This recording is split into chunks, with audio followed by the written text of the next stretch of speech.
Hello again. Fancy meeting you here, in my kitchen.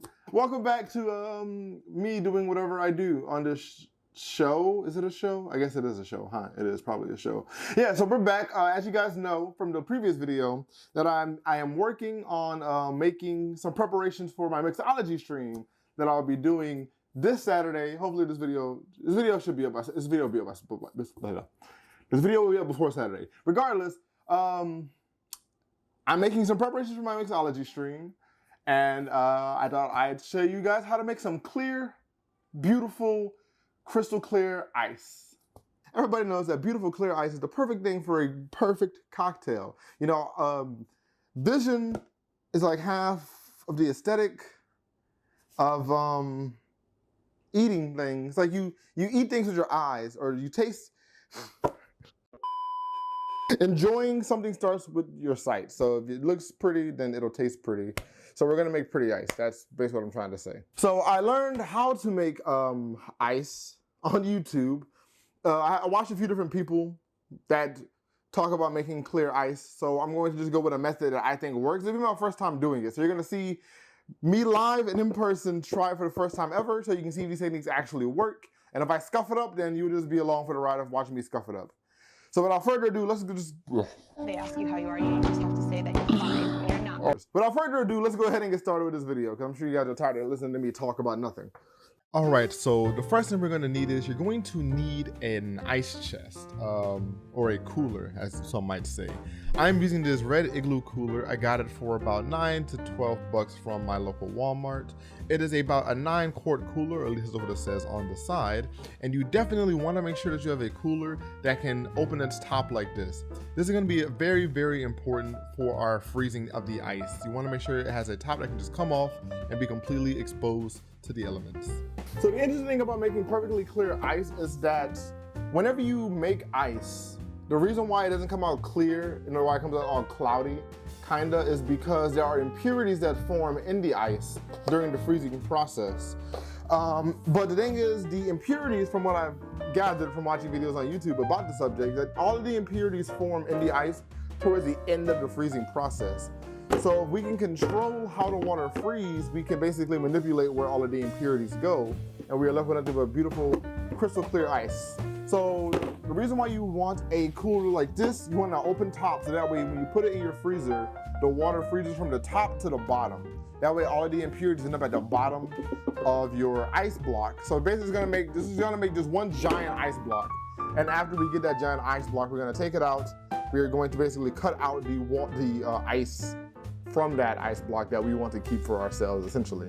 And that is gonna go. And then we'll just either throw away the rest or use it as crushed ice or something like that. And that's basically how it goes. And that doesn't make any sense. It'll make a lot more sense when I actually start doing it. So let's just go ahead and do the darn thing. So we're gonna go ahead and start to fill up our cooler. You want to use filtered water. Technically, it doesn't matter if you use filtered water or not. Some people say that you should use filtered water, some people say you should use boiled water. Some people say it doesn't matter what you use. And technically, they're all right. It does not matter what you use for this process, though filtered water does help the best because it is the cleanest water, has the least amount of minerals and metals in it. But also, use what you would drink. Ice is gonna go into your drink, and it's gonna make up a large portion of your drink, and it can affect the flavor of it. So you want to use the cleanest possible water you can to make the cleanest possible ice. So we're gonna go ahead and fill the cooler up almost to the top. You don't want to fill it to the very tip top because you want to leave a little bit of room at the top, just because when the water starts to freeze and turn into ice, it expands a little bit. You don't want that to overflow. Once you have your cooler filled almost to the top with water, now it's time to go ahead and place it into our freezer. We're gonna set it in the freezer for roughly 24 to 30 hours. It's okay if the ice block does not freeze all the way through, because all of the impurities will be at the bottom. So if the bottom layer does not freeze, that is perfectly fine. But you want most of it to freeze from top to bottom. Depending on your freezer, it might take longer. So I'm gonna shoot for about 24 to 30 hours myself, just to make sure I get a nice freeze all the way through. But it could take longer or shorter depending on, of course, how cold your freezer gets and also how big the cooler you're using is or is not. What is up, party people? Welcome back. It has been roughly 48 hours, actually. I know it said 24, it's been about 48. As you can see, I rearranged the kitchen a little bit. I got a little bit of clean shaving in between the last time we saw each other, but you know what time it is. Our ice should be nice and frozen now, so let's go ahead and get that out of the freezer really quickly. Okay, so now once we take our ice out of the freezer and you can verify that it is indeed ice, we're actually gonna leave it alone. Go ahead and set it on the counter at room temperature for about 30 minutes. This is gonna be very important. Trust me, your ice is not gonna melt, especially not in 30 minutes. It'll be perfectly fine. Just leave it alone, forget about it for 30 minutes, then come back to it. At least 30 minutes. After about roughly 30 to 45 minutes, go ahead and check your ice. So the reason why we wanted to leave the ice out by itself is for two reasons. One, we wanted to make sure the ice is tempered.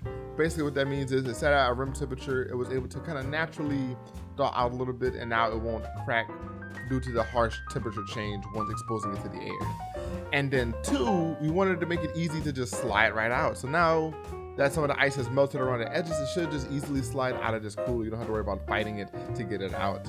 So you want to set it up over a cutting board or over your sink, just someplace where you can expect to get wet, because this is going to get pretty wet when this happens.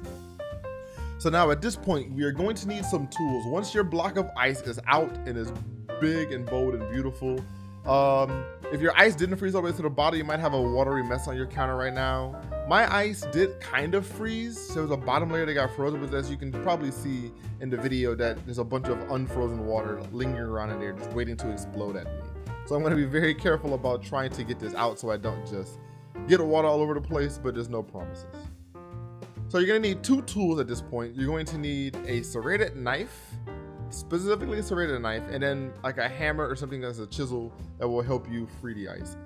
Optionally, you might want to have some gloves. This is going to be very cold and very wet, and depending on how long it's going to take you to do this, it will be very painful. So if you have some gloves, it'll help not only protect you from the knife, but also protect you from the ice. It won't be as slippery and it won't be as cold on your hands. I personally will be barehanded doing this, so make sure if you're barehanded like me that you wash your hands very thoroughly, because you're going to be touching all over this ice and you want clean hands to handle your ice, because you don't want to get your ice dirty. So the way we're going to start is we're actually going to section off that layer of unfrozen water at the bottom for me. So we're going to take your serrated knife and you're just going to basically make a perforated line all around the entire block of ice. You're going to go all the way around. You want to try to keep it as tightly knit as possible. You don't really want any of the lines to go uneven, because it's going to make separating your ice a little bit harder. Once you've gone all the way around your ice block at least once, preferably you might want to follow up a couple of times, you're going to then take a hammer or a chisel or something that you can, just a blunt object, and just hit the back of your knife to chisel into the ice to get it to basically fall apart and separate from that other layer. So you guys missed it. Right as my battery for my camera died, I cracked open into my ice, but I wasn't really paying attention and the water came bursting out on the wrong side. So we are surrounded. I basically just flooded my kitchen. But it's fine. We're going to continue this because this is time sensitive and I can just clean the water up afterwards. Oh, God. I should have taken off my socks. I don't know why I didn't think to do that. Okay, whatever. Well, here we go. So at this point, now that you have it separated into smaller chunks, this is going to be just a battle of attrition. You're basically going to repeat that process of perforating the ice, hammering it out, and trying to shave it and chisel it down into any shapes or sizes you want. It's going to take a lot of time, so I hope that you are prepared for the time sink it's going to take you to do this. You might be a bit faster than me, I'm not sure, but it took me roughly about an hour and a half to chisel out all the ice I wanted. And it was very cold, so be ready to expect that.